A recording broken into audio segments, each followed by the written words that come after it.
Isang mapagpalang araw po sa inyong lahat. Celebrity Chika Time po muna tayo at may inihanda po akong chika para sa inyo.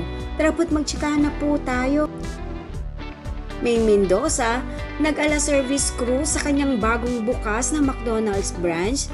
Yes, mga Celebrity Chika Time, tunay naman nga pong pinupuno ni May ng McDonald's ang Bulacan, kaya't napakarami na po ng kanyang mga branches.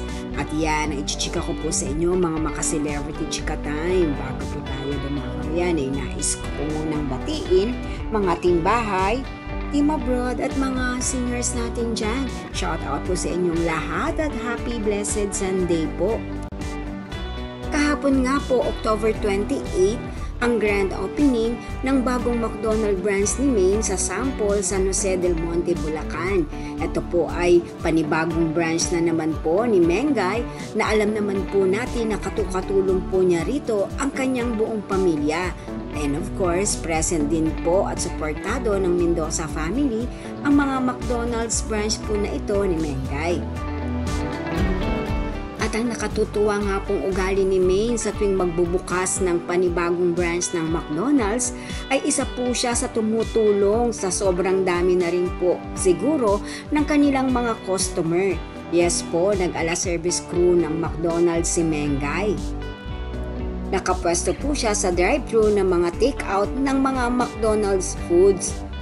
Kaya naman po mga nagti-take out sa drive-thru, super happy dahil si Maine po ang nagbibigay ng kanilang mga orders.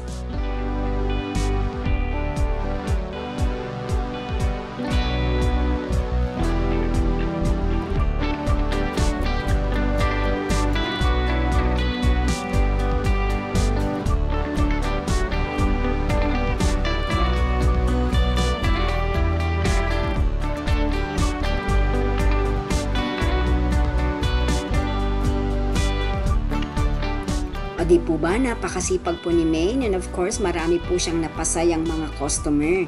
Yan po ang aking chika updates for today. Salamat po sa inyong panunood. Huwag po kalimutang mag-subscribe. Pwede po mag-comment sa ibaba. Basta't wag lamang po harsh o nakakasakit sa isa't isa. Salamat po muli. Spread love, not hate.